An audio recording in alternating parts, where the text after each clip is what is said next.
আসসালামু আলাইকুম প্রিয় শিক্ষার্থী, আশা করি আপনারা সকলে ভালো আছেন। পূর্ববর্তী ভিডিওতে আমি ফাংশনের ডোমেন এবং রেঞ্জ নির্ণয়ের ক্ষেত্রে টাইপ 1 নিয়ে আলোচনা করেছিলাম। এই ভিডিওতে আমি টাইপ 1-এরই আরেকটি ম্যাথ নিয়ে আলোচনা করব। তো এই ম্যাথটিও জাতীয় বিশ্ববিদ্যালয়ের বিভিন্ন সময়ের বিভিন্ন পরীক্ষায় আসতে দেখা গিয়েছে। f(x = x² - 3). তো আমরা ডোমেন বের করার ক্ষেত্রে যদি যুক্ত ফাংশন থাকে তাহলে আমরা কী করব, x² - 3 > 0 ধরে নিব। তাহলে আমরা লিখতে পারি f(x) এর মান বাস্তব হবে যখন কি হবে, x² - 3 > 0 হবে।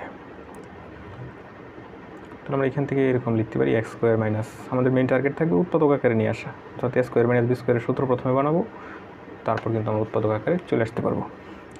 তাহলে এটা হচ্ছে b, তাহলে আমরা লিখতে পারি x + √3 x - √3 > 0। তো উৎপাদক যদি > 0 হয় তাহলে আমরা যে উৎপাদকের মধ্যে যে বড় যে রাশিটা থাকবে সেটাকে <0 ধরবো, <0 ধরবো। এখানে ইকুয়াল থাকলে এখানে ইকুয়াল হবে, এখানে ইকুয়াল হবে। আর যে ছোটোটা যে রাশিটা থাকবে সেটাকে আমরা কী ধরবো, 0-র চেয়ে বড় অথবা সমান ধরবো। তো এখানে কিন্তু > 0 চলে এসেছে, তাহলে এটা অবশ্যই বড় রাশি, এটা অবশ্যই কি ছোটো রাশি। তো সুতরাং আমরা লিখতে পারি x + √3 <0 এবং x - √3 > 0।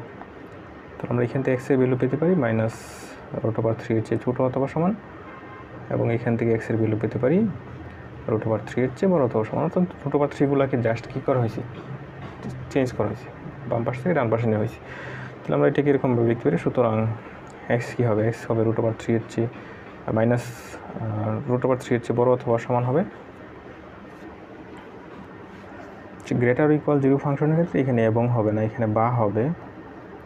যদি কোনো ফাংশন এরকম চলে আসে > 0 তখন সেটা কী হবে, প্রত্যেকটি জায়গায় বা হবে। আর যদি <= 0 থাকে সেখানে কিন্তু কী হবে, এবং হবে। তাহলে এখানে আমরা পেলাম x এর ভ্যালু -√3 এর চেয়ে ছোটো অথবা সমান হবে, অথবা কী হবে, x এর ভ্যালু √3 এর চেয়ে বড় অথবা সমান হবে। যদি এবং থাকে তাহলে কিন্তু সেটাকে একসাথে নিয়ে আসা যায়। যেরকম এখানে যদি এবং থাকতো তাহলে আমি লিখতে পারতাম সেটা কী হবে, √3 এর চেয়ে বড় অথবা সমান হবে x, -√3 এর চেয়ে ছোটো অথবা সমান হবে। তো বায়ের অর্থ কী, বায়ের অর্থ হচ্ছে ফাংশনের ইনপুটটা এই ভ্যালুগুলো হতে হবে, এবং কি এই ভ্যালুগুলো থেকে হতে পারে। আর যে এবং থাকতো তাহলে কি এই দুইটা শর্তকে যারা ফুলফিল করতো তারাই কি হইতো, ডোমেন হইতো। কিন্তু এখানে যেহেতু বার রয়েছে তাহলে সেরকমটা না। তো এরকম যদি থাকে তাহলে আমাদেরকে অবশ্যই কি সংখ্যা রেখার সাহায্যে আইডেন্টিফাই করতে হবে। তো সংখ্যা রেখা পরীক্ষায় দেওয়ার প্রয়োজন নাই, আপনারা যদি বই রয়েছে ডোমেন বের করার ক্ষেত্রে আপনি আলাদা রাফ করে বের করতে পারেন, তারপরে জাস্ট ডোমেনটা লিখে দিলেই হবে। তাহলে এটা সংখ্যা রেখার 0, আমরা জানি এদিকে পজিটিভ, বাম পাশে নেগেটিভ থাকে। তাহলে √3টা আমি এখানে ধরে নিলাম। তাহলে এখানে √3 সহ অবশ্যই, কারণ নিচে ইকুয়াল রয়েছে কিন্তু, তাহলে এটাই কী করতে হবে, ঠিক অবশ্যই ব্লক করে দিতে হবে। √3 সহ কোন দিকে ভ্যালুগুলো √3 এর চেয়ে বড়, তাহলে এদিকে ইনফিনিটিভ পর্যন্ত। এখানে কিন্তু বলে নেই √3 এর চেয়ে বড় কত হবে, সেটা বলে নেই, বলছে √3 এর চেয়ে বড় অথবা সমান x, তাহলে ইনফিনিটিভ পর্যন্ত হতে পারে। আর এটা এদিকে ধরলাম আমি, এটা ধরলাম -√3। তাহলে -√3 এর চেয়ে কী হইতে হবে, এটা -√3 ব্লক করা। তাহলে -√3 এর চেয়ে কী হবে, -√3 এর চেয়ে ছোটো হবে। তাহলে ছোটো কোন দিকে, এদিকে নেগেটিভ হবে, সেটা -ইনফিনিটিভ পর্যন্ত। তো লক্ষ্য করেন এটা কিন্তু আমি একটি সেটের মধ্যে নিয়ে আসতে পারতেছি না, কারণ √3 থেকে ইনফিনিটিভ আর -√3 থেকে ইনফিনিটিভ, এদের মধ্যে কিন্তু কোনো কমন এলিমেন্ট নাই। কমন এরিয়া হচ্ছে এইটা, কিন্তু এই এরিয়াটা তো এই দুইটা সেটের অন্তর্গত না। তাহলে এটার আনসারটা কিন্তু আমি একসাথে লিখতে পারবো না। তাহলে আমরা লিখতে পারি, সুতরাং ডোমেন এফ ফাংশনের ডোমেন কী হবে, -ইনফিনিটিভ থেকে √3, -ইনফিনিটিভ √3 কিন্তু সহ। তাহলে এখানে থার্ড ব্র্যাকেট হবে ইউনিয়ন কি এই পুরাটুক, তাহলে 3 থেকে ইনফিনিটিভ।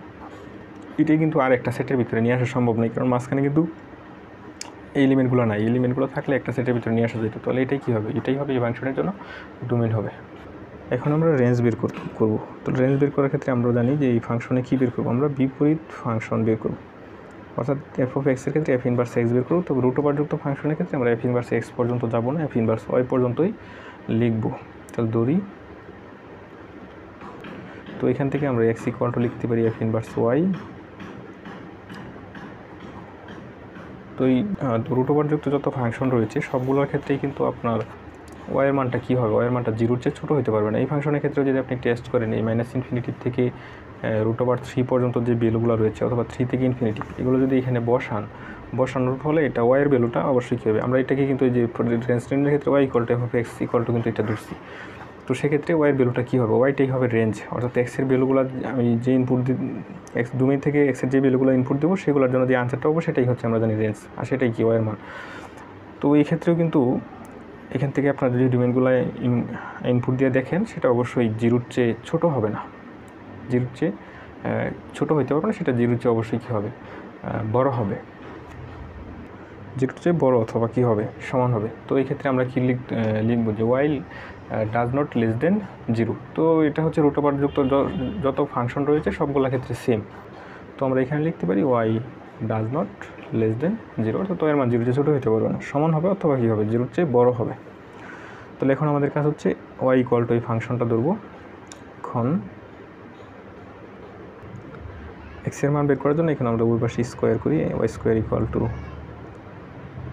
x² - 3। পরের লাইনে আমরা লিখতে পারি -x² equal to -3 - y², minus দ্বারা গুণ করলে x² ইকুয়াল টু 3 + y²। তাহলে x ইকুয়াল টু লিখতে পারি √3 + y²। তাহলে f inverse y equal to লিখতে পারি √3 + y²। তো এখান থেকে আমরা f ইনভার্স y এর ডোমেইনটা কী হতে পারে সেটা আমরা আইডেন্টিফাই করে নিব। তো এখানে লক্ষ্য করেন এখানে ওয়াইয়ের উপরে যেহেতু স্কোয়ার রয়েছে, এখানে যত বাস্তব সংখ্যায় বসায় আমাকে কিন্তু অবশ্যই কী দিবে, এই ফাংশন আমাকে আউটপুট দিবে। যদি -5 -6 যাই বসানি কেন সেটা হচ্ছে কি ওয়াইটা কিন্তু আমাকে অলওয়েজ পজিটিভ আনসার দিবে। আর √এর ভিতরে যদি পজিটিভ ভ্যালু আসে সেটা কিন্তু অলওয়েজ কি আমি একটা আউটপুট পাবো, কারণ √এর ভিতরে শুধুমাত্র 0-র চেয়ে ছোটো হলে কি কোনো আনসার পাওয়া যায় না। তাহলে এখানে ওয়াইয়ের সকল মানের জন্য কি পাবো, আমি হচ্ছে এখানে আনসার পাবো। তাহলে এটার ডোমেইন আমার এরকম হওয়ার কথা, এটার ডোমেইনটা হওয়ার কথা -ইনফিনিটি থেকে ইনফিনিটি, অর্থাৎ সকল বাস্তব সংখ্যায় হওয়ার কথা, কিন্তু এটা হবে না, কারণ এখানে আমাকে ওয়াইয়ের ক্ষেত্রে বলা ছিল কি ওয়াই আমার হচ্ছে 0-র চেয়ে ছোটো হইতে পারবে না। তাহলে এটার ডোমেইনটা এরকম হওয়ার কথা -ইনফিনিটি থেকে +ইনফিনিটি, এই পুরো সবগুলো সংখ্যায় হওয়ার কথা, কিন্তু এগুলো হবে না। আমার শুরু হবে কোথা থেকে, এখান থেকে শুরু হবে। তাহলে 0 থেকে ইনফিনিটি পর্যন্ত হবে। তাহলে এটা f ইনভার্স y এর ডোমেইন হবে, সুতরাং f ইনভার্স y এর ডোমেইন হচ্ছে 0 থেকে ইনফিনিটি, এর ডোমেইন ইকুয়াল টু 0 থেকে ইনফিনিটি, তবে 0 সহ। তাহলে f(x) এর রেঞ্জ কী হবে, কারণ ওই f ইনভার্স y এর জন্য যেটা ডোমেইন সেটা f(x) এর জন্য কী হবে, রেঞ্জ হবে। তাহলে সেটা হবে 0 থেকে ইনফিনিটি। তো আশা করি ম্যাথটি আপনারা বুঝতে পেরেছেন। তো আপনারা যদি চ্যানেলটি সাবস্ক্রাইব করে না থাকেন তাহলে অবশ্যই চ্যানেলটি সাবস্ক্রাইব করে রাখুন। আমি পরবর্তী ভিডিওতে √এর ভিতরে যদি দ্বিঘাত বিশিষ্ট কোনো ফাংশন থাকে, অর্থাৎ x² যুক্ত কোনো ফাংশন থাকে, সেটার ডোমেইন এবং রেঞ্জ আমরা কেমনে বের করবো সেটা নিয়ে আলোচনা করব। পরবর্তী ভিডিও দেখার আমন্ত্রণ জানিয়ে এখানেই শেষ করছি। আল্লাহ হাফেজ।